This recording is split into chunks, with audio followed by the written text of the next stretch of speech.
Ladies and gentlemen, thanks for listening to Blue Collar Hockey Talk. Got Scott Feeney here, Wes Atkinson as well. Thank God we've got a Leaf win to talk about because there were some pretty depressing games that happened in Vancouver. We've got a lot of different news and notes to go over. We got injuries. We've got the women's world championship getting canceled. We're going to go over West Coast Tim's thoughts, but enough of me yammering on. Wes, how you doing, buddy? I'm doing a lot better, man, especially after that game last night. There was a few dark days in Leafland before that one against Winnipeg. And you know what? Living in the city, I can feel it in the city, especially when I go out for walks with the dog. I walk by the Toronto Sun little display things where you can buy the paper, and they are just ruthless when the Leafs lose, man. It's always the cover story. They always got some kind of pun on there about a Leaf goalie or a bad coach or something going on, but hey, today's was perfect. Just after a big win, no complaints. Oh man, like some of the stuff that I was hearing is like, you remember the last time the Leafs lost 5 games? Do you remember what happened? There might have been a bit of a coaching shuffle. I'm just like, people, shut up already. Holy smokes. Yeah, man. But something we didn't do there, West, was we did not talk about the chance of the losing against the Vancouver Canucks. Holy smokes. Nobody did. No one thought they were going to lose to the Vancouver Canucks. Like, we were just like, yeah, they're going to get 4 points there, and we were wrong. And that's why we don't give too much advice when it comes to gambling, because you could have made a lot of money if you bet on the Vancouver Canucks. How many people would have bet that? Like, I actually heard, I want to give credit, I think it was to Elliot Freeman that said it. The Vancouver Canucks had the lowest percent or the lowest chance of winning their game as a home hockey team since 2006. So since 2006, they had the least amount of chances of winning as the home team. Like that, we weren't the only ones, man. They weren't supposed to win the game. No, and if it wasn't for one man, they would have won one of those games. If it wasn't for Braden Holtby in that first game, the Leafs would have won that game hands down. They would have just put the Canucks out of their misery. Like, I would say even in the first period, it should have been 2-3-0 at least going into the second. And I don't think that it's an excuse to say that we got goal lead, because I don't know, we've had like 30 something shows almost here, and we've probably said we got goal lead in almost half of them. You know, like, it happens a lot, but I really think it comes down to the fact that especially with other Canadian teams, but it happens all around the league. Teams show up against the Leafs, and I don't think that I'm just saying that as a biased blue and white fan, man. Like, it is what it is. They're national covered games. Yeah. They're the ones where all the agents and all the eyes and the whole hockey world are watching. Yeah. You know, grandest stage in them all. Oh, for sure. They're the biggest team in the league, without a doubt, in my opinion. But let's just jump right into that game, man. Sunday, it seems like a long time ago, the 18th of April, the Leafs lost 3-2 in overtime against the Canucks. Like I said, Braden Holtby stole that game. The Leafs outshot the Canucks 39-24, and those were like grade A scoring chances that the Leafs had, and Holtby made some amazing saves. That one windmill save on Wayne Simmons, that was out of this world, man. It was. I mean, like, I saw grade A scoring chances 17-4. You know, like, it wasn't even close. Like, the Leafs played a good hockey game, and Holtby was clearly sick of being sitting in isolation. Because did I hear it right? That guy sat in isolation pretty much that whole COVID time. That's what I heard too. Yeah. Because he was, like, I heard he was on his own for a good solid 3 or 4 weeks, man. So, way to go. Like, the guy stumped that team. It was neat to see, but I can't stand seeing all these glorified stories happening against the Leafs. Yeah. It was definitely an emotional victory for the Vancouver Canucks, but you know what to me was worse than that loss? What happened to Zach Hyman in that game, man? He went knee on knee with Alexander Edler, and Edler, got a 5-minute game misconduct penalty for that hit. It was a dirty hit, knee on knee. Hyman since has been diagnosed with a sprained MCL, and that was his surgically repaired knee as well, and he's going to be out 2 more weeks. Yeah, man. No, we're lucky that it's only that. Like, when he went down and you saw it and you thought, oh man, that's the knee, like, that he's had problems with in the past.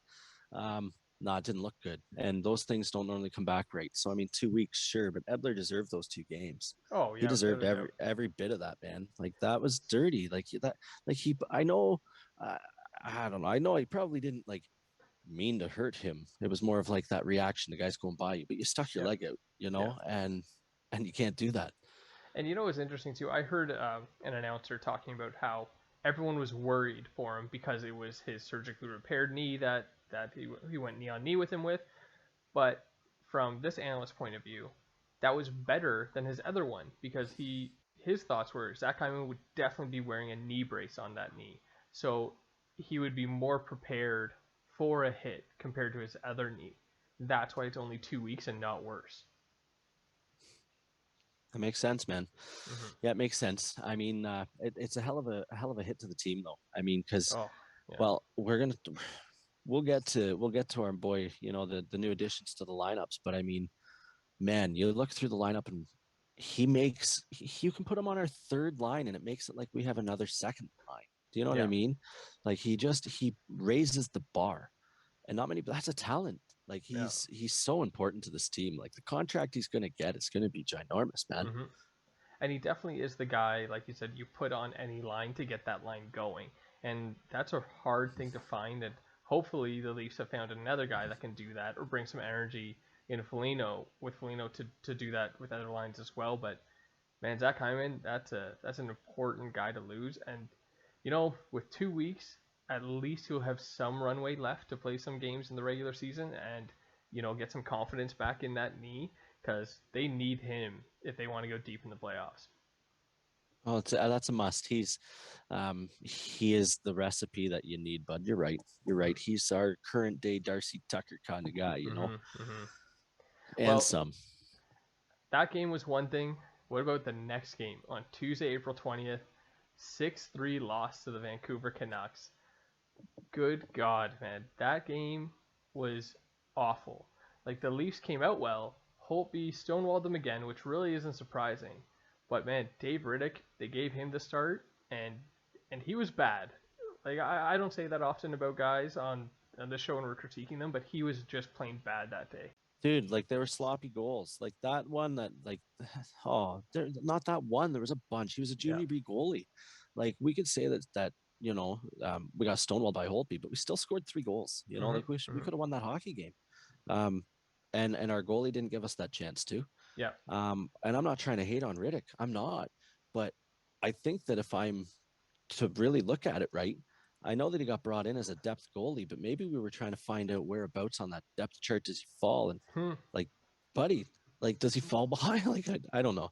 Like I bet you see a Hutch before you see a Rittich start again. You know? Really, I don't know if I go that far. Like, I think those were just bad luck, man. I think he owned up to it. He took responsibility for it. Um, but it was just a poor performance. And then Keefe came out after and said, we have a problem with our goaltending. You don't hear that very often from a head coach, especially this late in the season. Like, good God, that's not what you want to hear from a team that has like cup aspirations that we're worried about our goaltending. Well, I mean, think about it. We're rolling through 4 goalies. Well, 3 right now. I mean, Mm-hmm. I'll tell you what, Wes. I don't know if you've noticed anything here, but maybe not so much since the win, but after those 2 losses, it almost felt like Leaf Nation had kind of ate crow about Freddie Anderson, Oh my kind of God, hoping for him to absolutely. come back. Like if you really want to be honest, it makes us look pathetic. It makes Yeah. us look really sad when I hear those conversations going back and forth, back and forth. Holy smokes, get off the freaking Man, teeter totter. it You know, it is amazing. And like, what? That's one of the fun things about sports, though, is people just say the dumbest things and get on the stupidest bandwagons. Like, clearly, Freddie is the guy that can get us through this. Do we remember how he played in the last few games before he was injured? He wasn't very good then either. Like, rest him. Get him to come back maybe in the last few games or so just to get a few games under him. But man, like, don't rush this guy back. Take your time. The Leafs are going to make the playoffs. Do we really care if, like we've talked about this before, if they win the division, that's great. If they don't win the division, who cares? As long as they win in the playoffs, that's all that matters. and we're talking about it with a 6 point cushion, man. Mm-hmm. Like Mm-hmm. there's a 6 point cushion. Like even if we want to say who cares about first, it's easy to say that when we're 6 points up. You know what I Yeah. mean? We're really saying who cares about the cushion. If we have to dogfight it for in exchange for a healthy goalie, I'm with you. Yeah. I'm in. And these are the things too, man. Like, they're easily forgotten of. with good runs in the playoffs or another stretch of winning hockey. Like if they win these if they out of these 9 last games, if they win 7 of them, they're gonna be like, oh, this is the hottest team going into the playoffs in the league. Who can beat them? Blah blah blah. But it things like this will be forgotten about so quickly. Listen, okay, like I know that a lot of my friends in the past have that aren't Leaf fans. They'll try to mock you by saying, "Oh, you plan in the parade, you plan in the parade." But you want to know something? Leaf fans are so damn fragile and ride such Mm-hmm. a roller coaster that they really do plan the parade and then burn the flag the next day.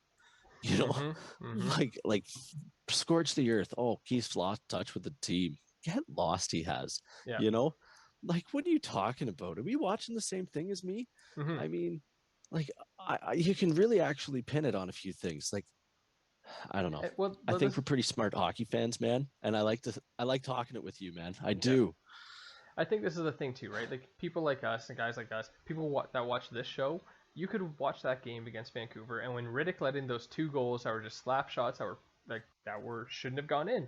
As soon as it went in, we're like, he should have The had stick that. should have been there. Yeah, like it's not. This Ah, isn't anything, crazy we're talking about. Like he had a bad game. That's all. He just had a bad game, and it was at the 5th game in a row the Leafs lost, so it makes it that much worse. But if this game had happened in the middle of that 9-game right. win streak, no one would have cared. No, but when that happens, all of a sudden you end up seeing, oh, dude, it's way to go. You went got a depth to goalie. What did you Mm-hmm. get? And what about defense? Defense, what? We lost 6-3. And like Willie's soft, and this is soft, and Oh yeah, you know, guys, like there were soft goals that went in, and yeah. like it's just as chalked up to that. And if we're talking to each other here straight, that boy's not starting any game in the playoffs No, anyways. So what are you worried about? if he's starting a game in the playoffs, we're not winning that series. That's pretty much it. That's how it's going. If we're getting, look what happened to Colorado last year. Their number 3 goalie, who is now our number 4 goalie, had to start playoff games for them, and they lost. And was that surprising? No.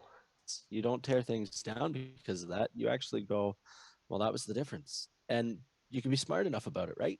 I Mm-hmm. don't know. But that's it.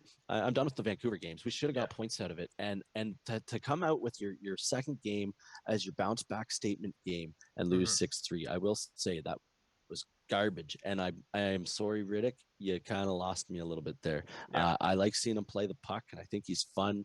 I think he's a passionate goalie. Yeah, man, enough about the Vancouver Canucks. Let's get into some actual hockey news.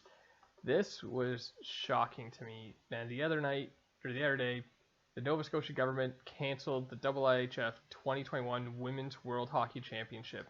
It was set to take place May 6th to 16th in Halifax and Truro, but due to COVID-19 reasons, they decided to cancel the whole thing.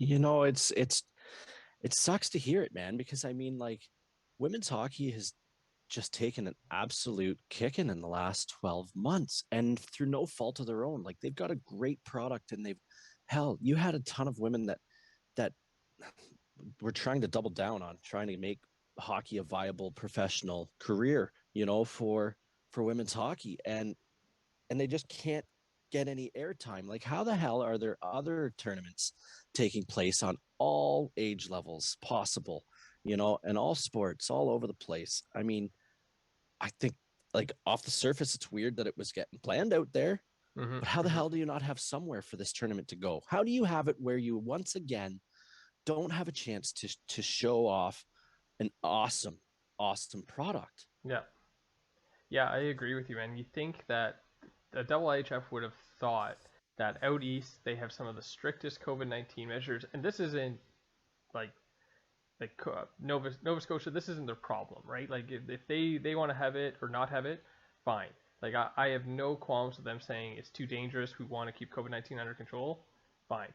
I just think it was not a smart move by the IIHF to think like, hey, we're going to go into one of the strictest areas of Canada to have this whole thing when there's tons of places in the States they could have had it. Think of all those colleges where they could have had this whole tournament and it would have gone off without a problem.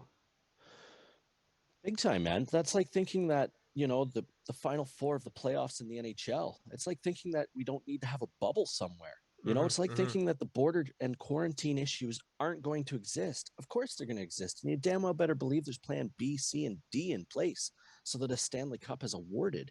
How come there isn't somebody making sure that world championship for the women's hockey didn't happen? How come that's not happening? Who's dropping the ball?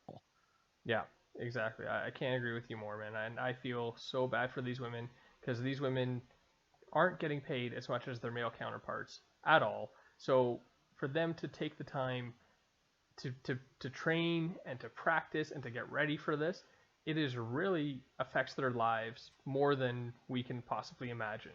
Especially during COVID, right? They can't go to a gym. They have to have a gym at home. They probably have to pay for it themselves. Who knows how much money Hockey Canada gives them, or even all the other women athletes that were supposed to participate in this. Like it is harder for them to get the treatment that the men get. Bottom line. It is. And I mean, if women ever want to have an argument to really, really push forth here is right now, take a look at this. Like this tournament isn't happening. If it was the men's hockey, it would they'd find a way, wouldn't they? Yeah. Like, wouldn't you think that? And I hate to say that. I don't agree with that. And that's what's wrong with this situation. Yeah. Yeah, 100%, man. And I hope that they're able to figure it out. And I know there's talks about it being moved somewhere else and hopefully be happening in July. But man, by then, if the Olympics are happening, they're going to be going up against that, and that's just going to be tough for them to do it at all. Listen, I mean, I appreciate that hockey players that show character, passion, heart, and give it your all on every shift. And I will tell you right now that I would put down every single time if we were to look at 4 lines hop over the ice in the NHL versus 4 lines that would have hopped over the ice on that Team Canada women's hockey team. I'll tell you, every single woman that would have hopped over the ice, like we're talking full effort to the wall. I'm like digging and like you're nothing left in your tank by the end of your shift because you have literally just given it your all every single shift. Yeah. The talent on the ice is amazing and there's no floating like you see on a lot of NHL players. I love the hockey that's there and I hope that they get a chance to play it. Yeah, me too, man. And like I said, it's just too bad. Maybe we'll go back to the NHL a little bit. So earlier this week, the first team was able to clinch a playoff spot.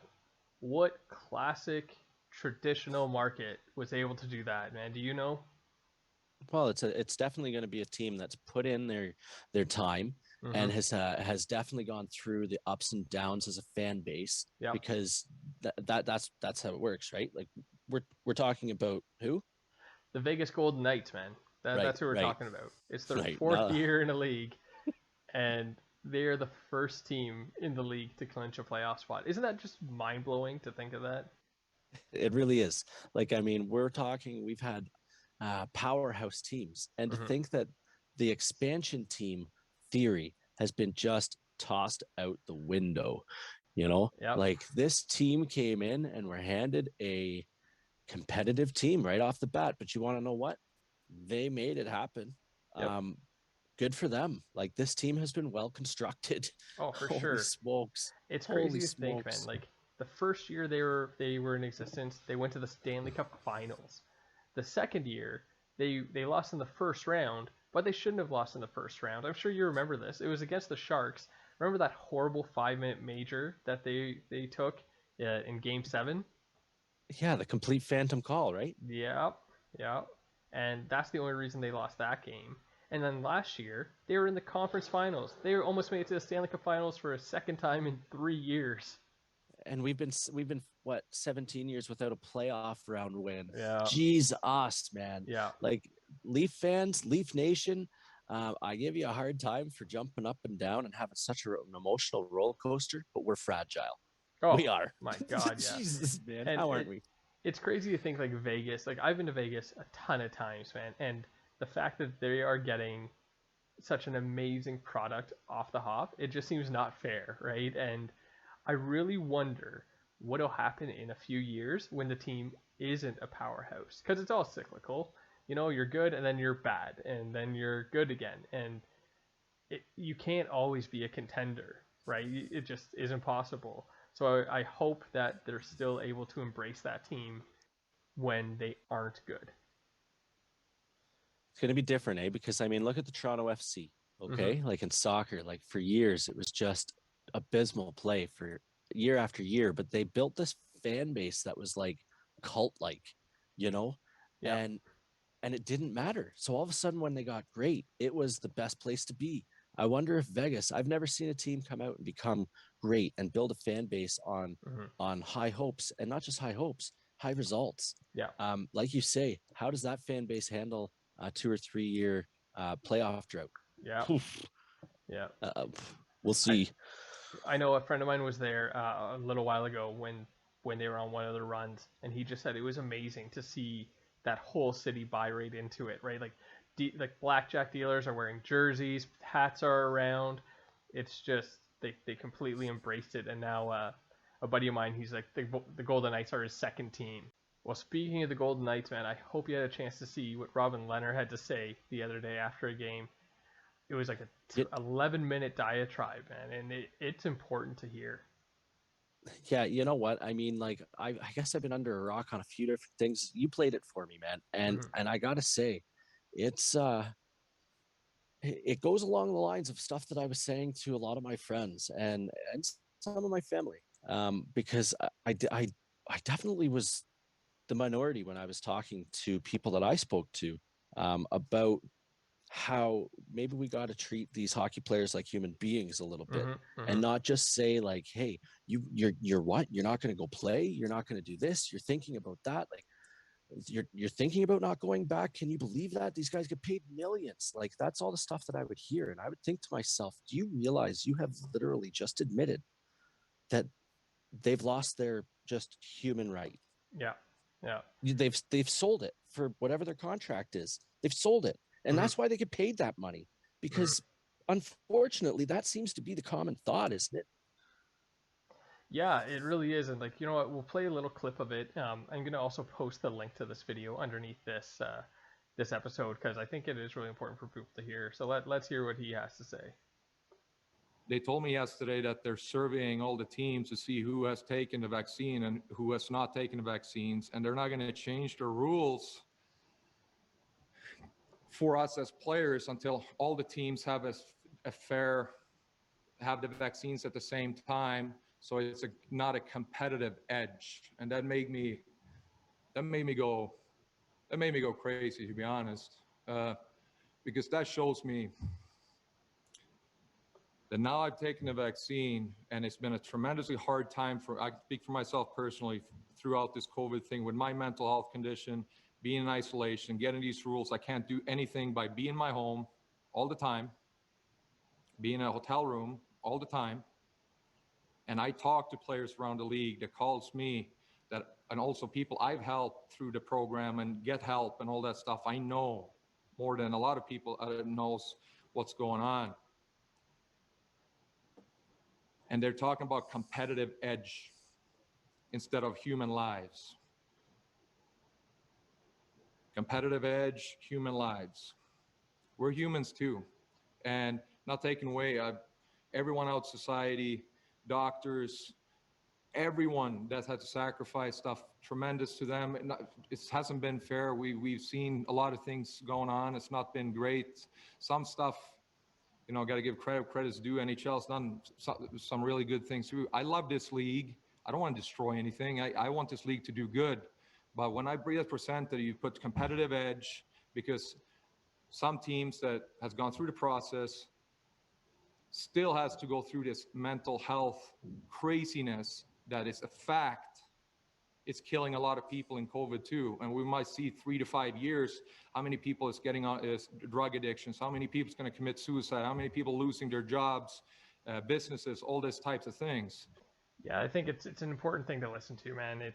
He has a lot to say, and if you don't know the history of Robin Leonard, he actually is bipolar, and he deals with mental health, his own mental health, and so a lot of guys are also reaching out to him about advice for their own. So he must be hearing a lot more than the average player when it comes to what's going on with COVID-19.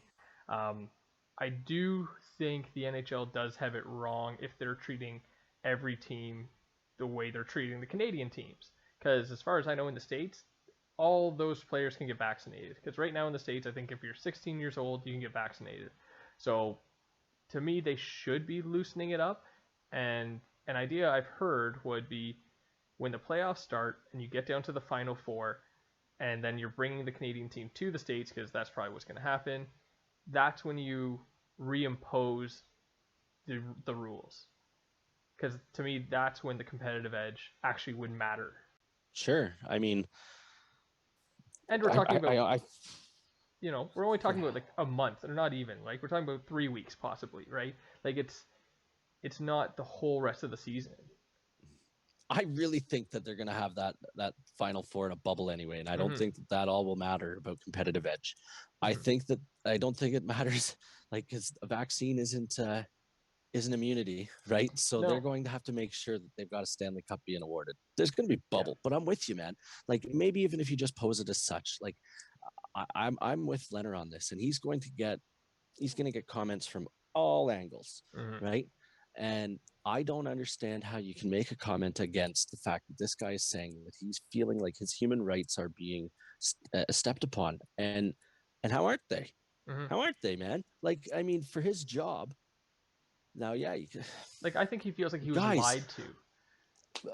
The NHL, because the other leagues are having, say that. They're loosening up their protocols when the teams or whatever reach an X number of players being vaccinated.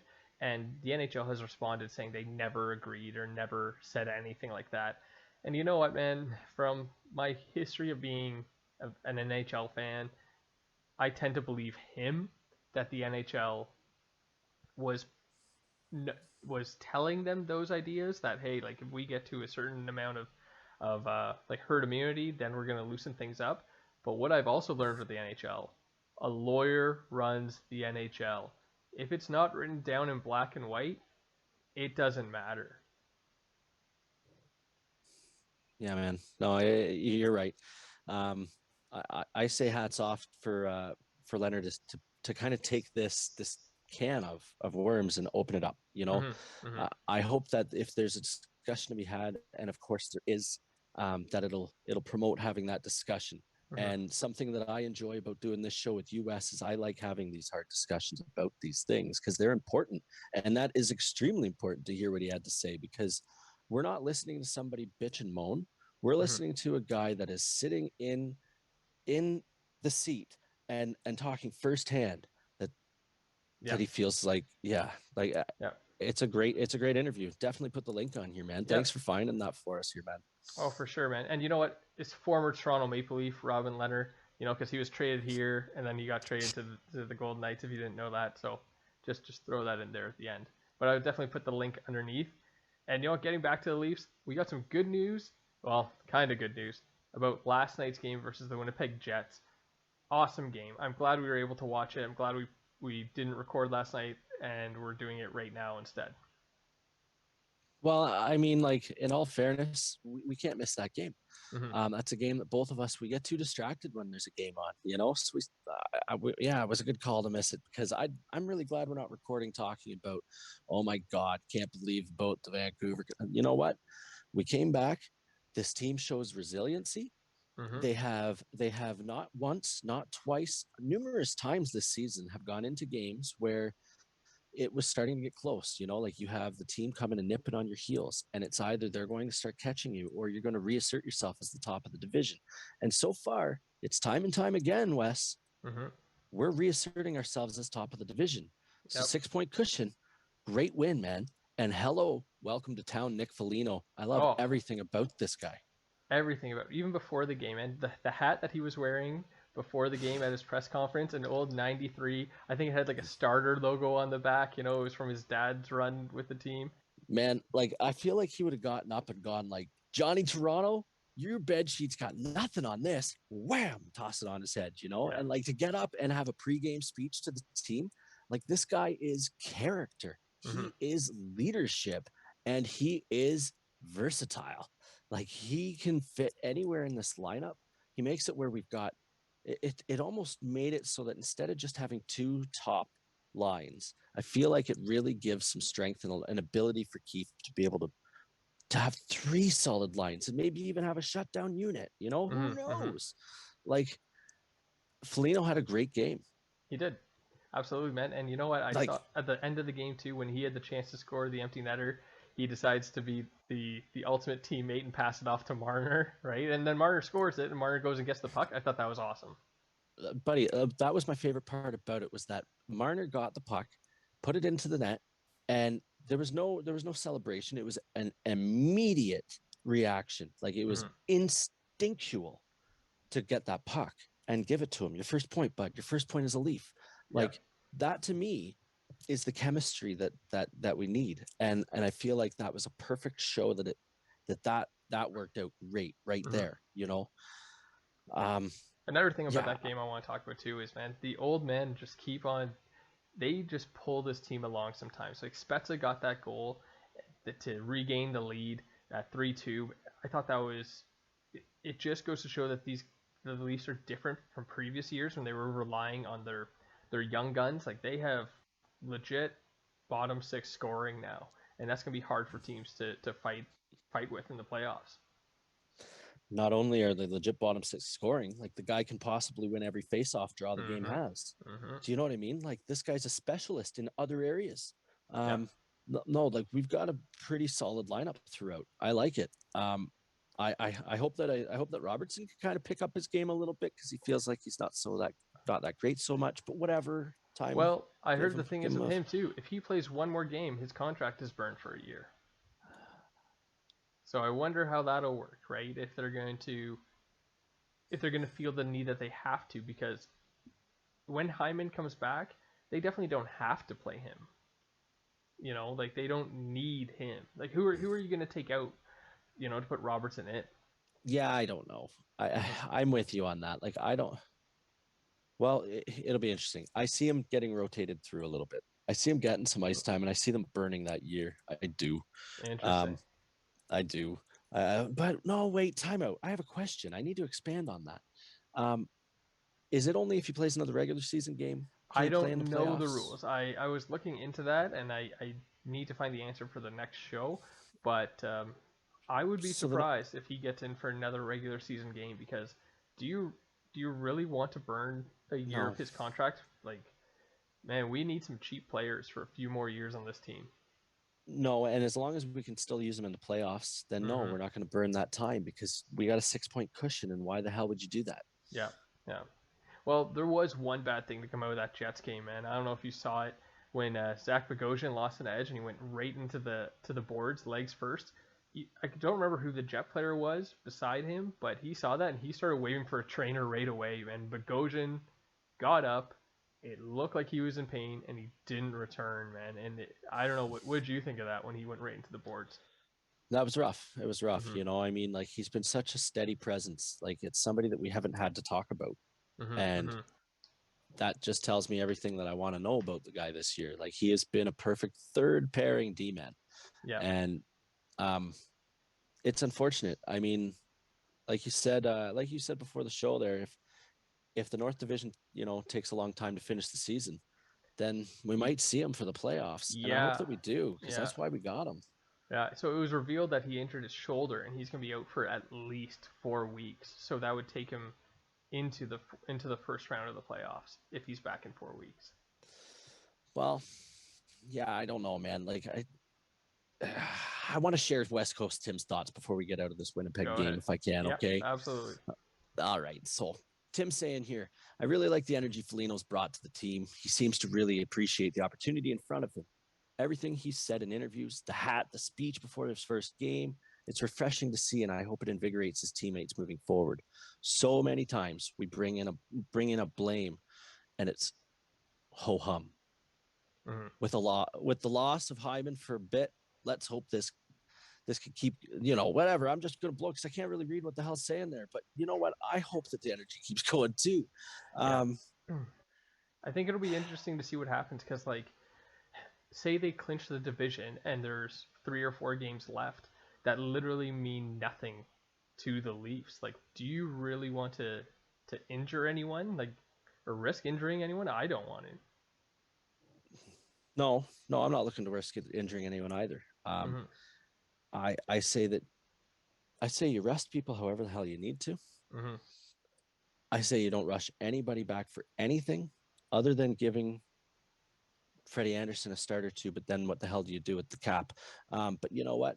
Prindom seems like he's a pretty big genius sitting next to Dubas, and I'm sure that they've got Plan B, C, and D all in line. Yeah, I hope so, man. And that, as what Tim said, there isn't much I can really disagree with. I just hope the energy keeps on going, and they're able to pick it back up for the playoffs too. Because I think the way the playoffs are shaping out is we're going to play Montreal in the playoffs. We have 4 games remaining against Montreal just in the rest of the season. So we could see a lot of Montreal over the next month. Yeah, man. Yeah, I asked my dad a question. I had said to him, "Yo, like, what would you want to see? Do you want to see Montreal?" And this is when I was starting to think that Vancouver could win a bunch of games, maybe catch them. But would you want to see Montreal completely flounder and miss the playoffs, or do you want to see Toronto play Montreal in the first round? Mm-hmm. My dad, he's classic, eh? He's like, Scott, as awesome as that probably would be, I don't ever really want to run the risk of losing to Montreal in the first round. True. He goes, so I don't want to hear that for the next several years. And I would take much more relief of having them come down to the last 3 games of the season and be on the brink of missing the playoffs and have the Leafs knock them out. How great would that be? That's true. But I think that would be great, man. But I really wonder if that's what the Leafs would do. There's just so much science behind these games now when it comes to, resting players or whatever. And the schedule is going to be so out of whack at the end of the season. I wonder if we're going to have regular season North Division games being played at the same time as playoff North Division games. Yeah, that's weird. Yeah. That's weird. For sure it is. Yeah. Well, Pierre, you know what, man? That's enough of the games and stuff. So let's move on to one last thing before we get going, man. This day in hockey history, every Leaf fan would know this. This is a beaut. This is clearly a beauty. Bobby Bond scores one of the most famous goals in Stanley Cup playoff history when he beats the Detroit goalie Terry Sawchuk 143 into overtime to give the Leafs a 4-3 victory in Game 6 of the Finals in Detroit. Legend has it that the Toronto defenseman scores. He hurt his finger or something, right? He hurt his finger? Yeah, with a broken ankle. The thing is, this is such a beauty, guy.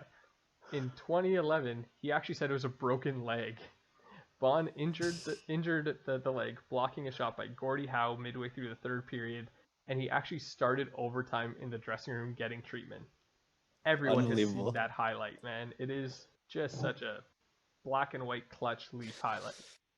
Can you imagine being the guy in the training room, seeing this guy get up, like with equipment on, and say, "Get me ready, I'm going out there." What do you mean you're going out there? I'm going out there.